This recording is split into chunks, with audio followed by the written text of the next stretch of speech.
આપનું સ્વાગત કરું છું। તો ચાલો જોઈએ આજના સમાચાર।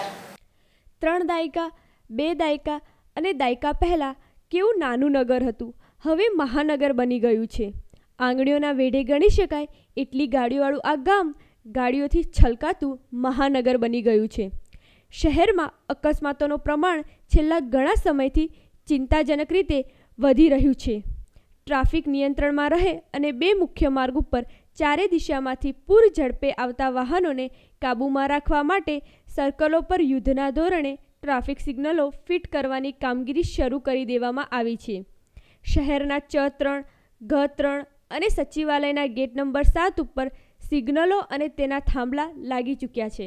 સીબીએસઈ દ્વારા ધોરણ 10 અને 12ના વિદ્યાર્થીઓની બોર્ડની પરીક્ષાનો શુક્રવારથી પ્રારંભ થયો છે, જેમાં દેશભરમાંથી ધોરણ 10ના 12 લાખ અને ધોરણ 12ના 10 લાખ કરતાં પણ વધુ વિદ્યાર્થીઓએ પ્રથમ દિવસે પરીક્ષા આપવા બેઠા હતા।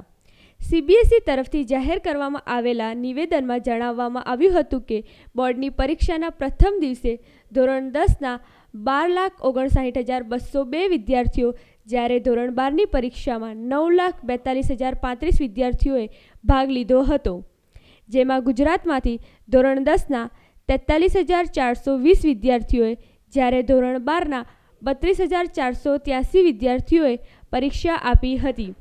ઉલ્લેખનીય છે કે ગત વર્ષની તુલનામાં આ વર્ષે ધોરણ 10માં 6.70%, જ્યારે ધોરણ 12માં 15.51% વધુ વિદ્યાર્થીઓ નોંધાયા છે।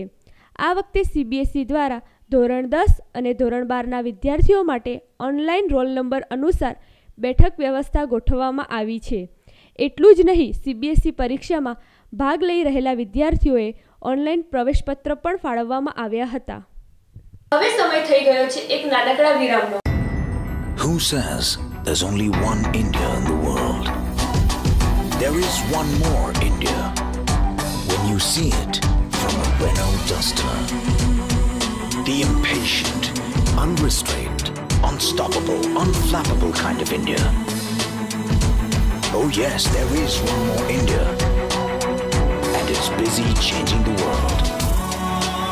We at Renault have seen the new unstoppable India, and we've made a new car for it. The big, beautiful and efficient Renault Duster, made for the unstoppable Indian. વિરામ બાદ આપનું ફરી સ્વાગત છે। દેશભરની વિવિધ કલાકૃતિઓનો ખજાનો એટલે સંસ્કૃતિ કુંજ। દેશભરના હસ્તકળાના કારીગરોની કલાકૃતિઓને નિહાળવા અને એક જ સ્થળે તેની ખરીદીનો આનંદ માણવાનો અવસર ગાંધીનગરને પ્રાપ્ત થયો છે। સંસ્કૃતિ કુંજમાં વસંતોત્સવના પ્રારંભ થતાં અહીં વિવિધ પ્રાંતોની કલાકૃતિઓને ખરીદવા મુલાકાતીઓ ઉમટી પડે છે। રાજસ્થાનના ટોકના પ્રખ્યાત કોટ અને ઊનની વિવિધ ચીજવસ્તુઓ જેવી કે ચપ્પલ, કાર્પેટ, ડોરમેટ વિવિધ ચીજવસ્તુઓ અહીંયા ઉપલબ્ધ છે। આ ચીજવસ્તુની કિંમત ₹40થી માંડીને 1,000 સુધીની છે। ઘરમાં પહેરવાની લેડીઝ ચપ્પલ અહીં સૌથી વધુ ખરીદાય છે। બીજા એવા જ કારીગર જે રાજસ્થાનના ઉદયપુરના છે, તે માટીની ચીજવસ્તુઓ જેવી કે દહીંની માટલી, પાણીના જગ, શોપીસ, ફાનસ, પેન સ્ટેન્ડ જેવી ચીજવસ્તુઓ વેચાણ માટે જ્યારથી સંસ્કૃતિ કુંજની શરૂઆત થઈ છે ત્યારથી ગુજરાતમાં આવે છે। ગુજરાતના કારીગર અબ્દુલભાઈ વિવિધ ઓજારો લઈ ગાંધીનગરમાં આવે છે। તલવાર, સૂડી, ચપ્પુ, ઢાલ, ફરસી, ગુપ્તી સૌથી વધુ ખરીદાય છે। તેમણે મોર અને ઓફિલ ટાવરના શોપીસ બનાવ્યા છે। તેમણે બનાવેલી અખરોટ અને સોપારી કાપવાની સૂડી ખૂબ વખણાય છે। મણિપુરના મહિલા કારીગર દ્વારા હાથ બનાવટ નેચરલ ટ્રાય ફ્લાવરનો સ્ટોલ આકર્ષણ રૂપ છે, જેમાં ગુજરાતમાં 3 વખત આ જ સ્થળે આવ્યા હતા। તો અહીં સમાચાર પૂર્ણ થાય છે। નમસ્કાર।